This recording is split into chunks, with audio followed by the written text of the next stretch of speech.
కవ్వించకే ఓ ప్రేమ part 3 రచన మీనా కుమారి గారు.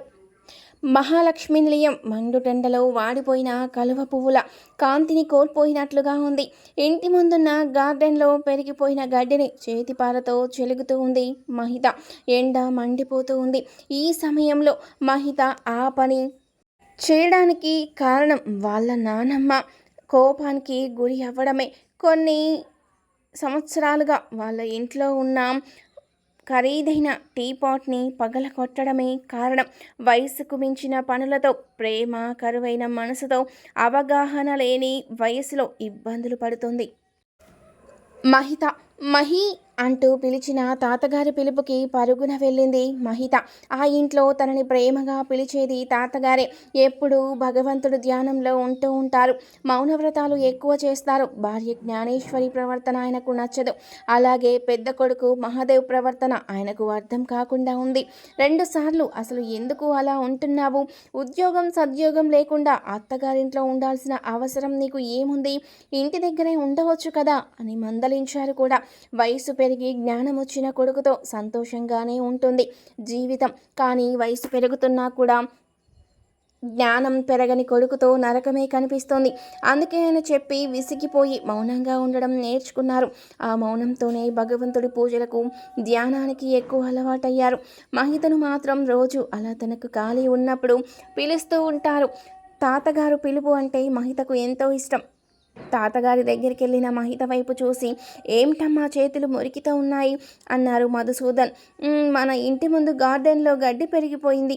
అవన్నీ లాగాలంటే చాలా కష్టమైంది తాతగారు.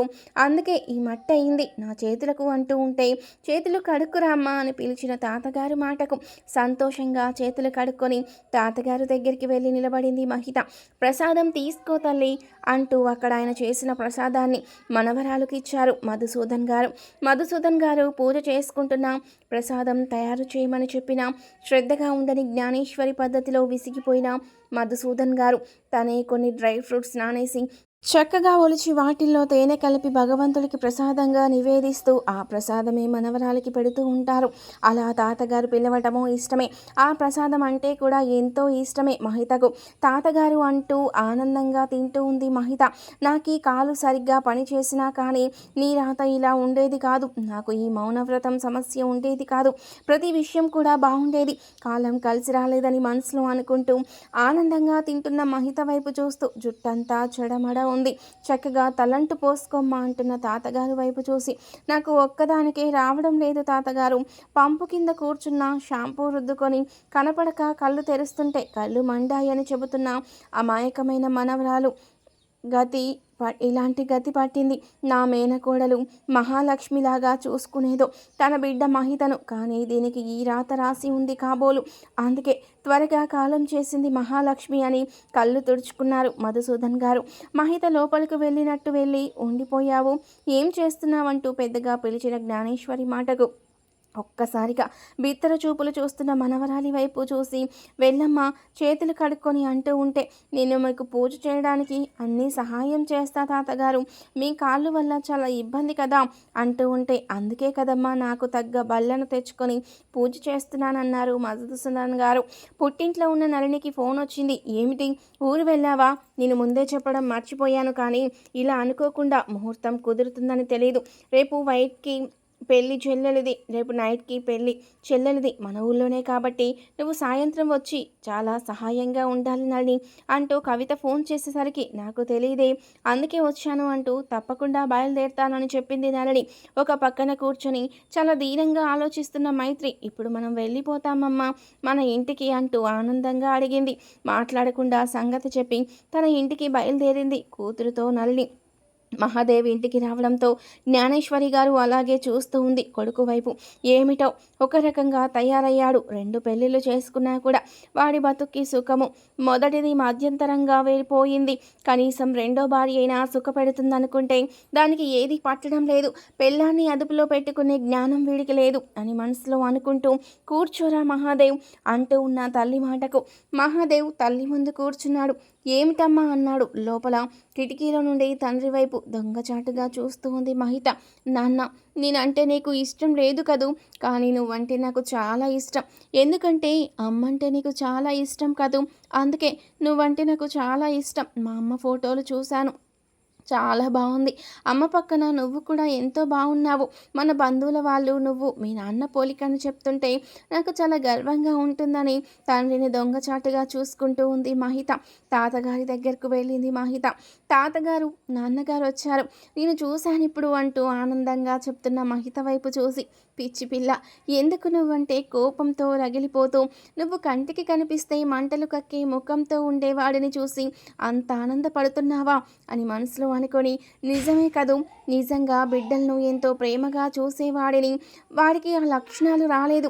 నీ భార్య పోవడానికి కారణం నీ బిడ్డ ఎలా అవుతుంది అని తను ఆ రోజు ప్రశ్నించిన విషయాలు గుర్తుకొచ్చాయి. మహిత 3 నెలల పాప. అప్పుడు జరిగిన విషయం ఎందుకురా పాపను ఎత్తుకోనంటున్నావు అన్నారు కోపంగా మధుసూదన్ గారు. ఈ రాక్షసి నా భార్యను మింగేసింది, నేను ఎత్తుకోను అని అంటున్న మహాదేవ్ వైపు చూసి, పుట్టి 3 నెలలు అయ్యింది, ఎత్తుకోను అనడానికి బుద్ధి లేదా నీకు అని అడుగుతున్న తండ్రి వైపు చూసి, నేను ఎత్తుకోను, ఆ పిల్ల బాధ్యతలు మీరే చూసుకోండి నాన్నగారు, నన్ను ఎప్పుడూ పిలవద్దు అన్నాడు మహాదేవ్. అలా నిజంగా మాట్లాడుకోవాలంటే అదే నీలాగా మూర్ఖత్వంగా మాట్లాడాలి అనుకుంటే అసలు మన మహాలక్ష్మి చనిపోవడానికి మొదటి కారణం నువ్వే అవుతావంటున్న తండ్రి వైపు ఆశ్చర్యంగా చూశాడు మహాదేవ్.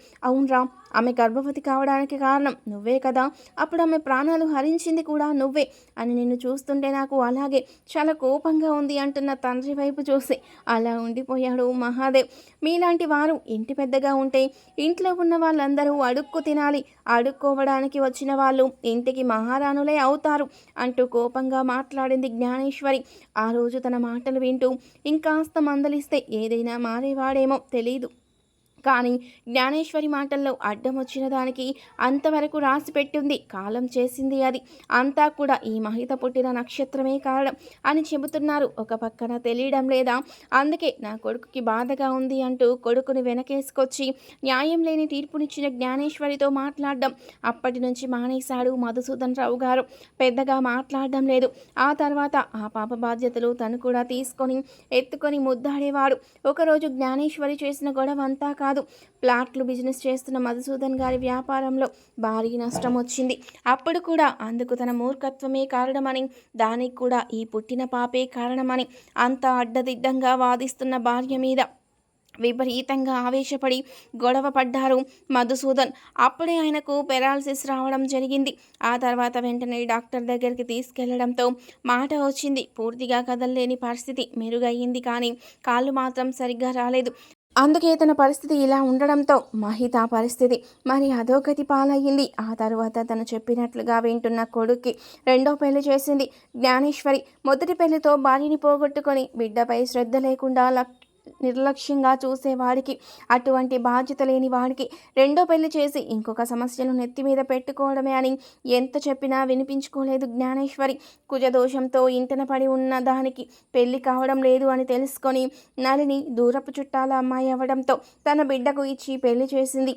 ఆ తర్వాత నయానా భయానా అందరూ చెప్పిన తర్వాత వాళ్ళిద్దరూ కొంతకాలం బాగానే ఉన్నట్లు అనిపించారు. అందుకు కారణం మైత్రి పుట్టడమే. ఎప్పుడూ కూడా మహాదేవ్ ఇంటి పట్టున ఉండి భార్య బిడ్డలతో సంతోషంగా గడిపిందే లేదు. అది కూడా ఎంతో విచిత్రంగా బాధగా ఉంటుంది మధుసూదన్ గారికి.